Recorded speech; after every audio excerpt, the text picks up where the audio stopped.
Bonjour à tous, alors voilà, on est le 17 avril, je suis confinée comme beaucoup, j'essaye de m'occuper en attendant l'arrivée de mes petites abeilles début mai, j'ai hâte, vous pouvez pas vous imaginer, ça va m'occuper, c'est trop bien.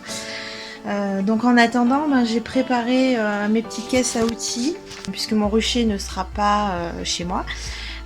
Il est pas très loin, mais quand même, j'ai pas envie de m'amuser à faire des allers-retours, donc j'essaye de regrouper tout dans des caisses que je mettrai dans la voiture. Donc voilà. J'ai la chance d'avoir une caisse à outils faite main. Elle est trop bien.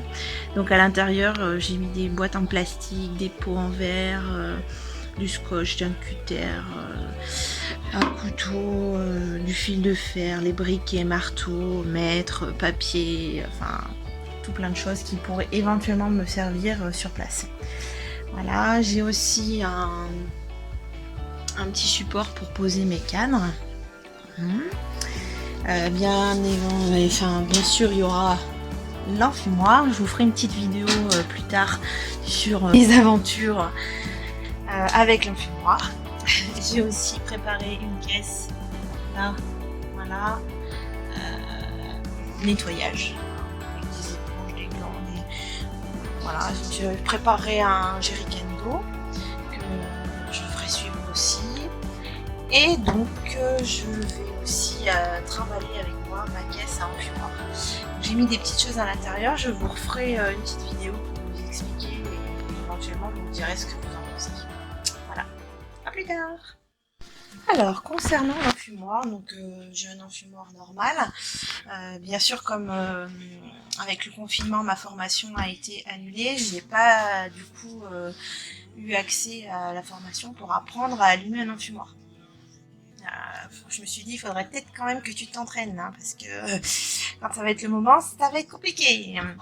Donc j'avais quand même acheté à la coopérative apicole des bâtons pour allumer, là des petits bâtonnets et un combustible. Mais puisque j'aime bien aussi faire récup, je me suis dit faut chercher des petites astuces. Donc sur internet, il y a un peu de tout et n'importe quoi. Donc je ne sais pas trop, il y en a qui utilisent des boîtes d'œufs. J'en avais quelques-unes. Alors j'ai fait mon essai avec et ça a super bien fonctionné. Je me dis, même s'il y a de la colle et que c'est pas très très bon pour les abeilles, là pour l'essai, il n'y avait aucun risque pour personne. J'ai récupéré aussi des papiers qu'on peut avoir dans les colis qui sont dits soi-disant bio et naturels. Je ne sais pas si le papier l'est aussi. Et on a coupé les tuyas il n'y a pas longtemps.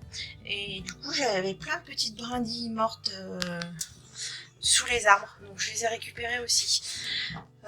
Je sais pas si c'est toxique ou pas, j'en sais rien. J'ai fait l'essai avec tout ça et ça a très bien fonctionné. Mon enfumoir est resté allumé longtemps avec une fumée blanche et non chaude. Donc voilà, je me dis c'est déjà un bon début. Je vais aller me promener dans pas longtemps et je vais essayer de récupérer des pommes de pin. Il y en a sur le chemin derrière. Je suis en pleine campagne. Hein. Je ne prends pas de risque particulier. Je sors très très peu souvent. Je suis sortie en fait une fois en balade depuis le confinement et ça m'a fait tilt. Je me suis dit mince, c'était des pommes de pin, mais j'avais pas de sac. Donc je vais y retourner exprès pour ramasser mes petites pommes de pin. Je pense que ça peut le faire. Donc si vous avez des idées, conseils, des astuces sur de la récup pour vos enfumoirs, je suis preneuse. Merci. J'ai oublié de vous dire aussi, j'ai fabriqué avec des pots de conserve récupérés récemment une espèce de poubelle à enfumoir. En fait, ça passe pile poil dans l'enfumoir. Tac. Et je me dis que pour le nettoyage, ça pourrait peut-être être plus pratique. Je ne sais pas si vous utilisez cette astuce. Là aussi, vous pouvez me dire ce que vous en pensez. Salut les amis, bon écoutez, super nouvelle, on vient de m'appeler, je dois emmener mes ruches pour aller chercher les essaims, donc dans 10-15 jours, c'est bon, je vais avoir du travail, trop bien.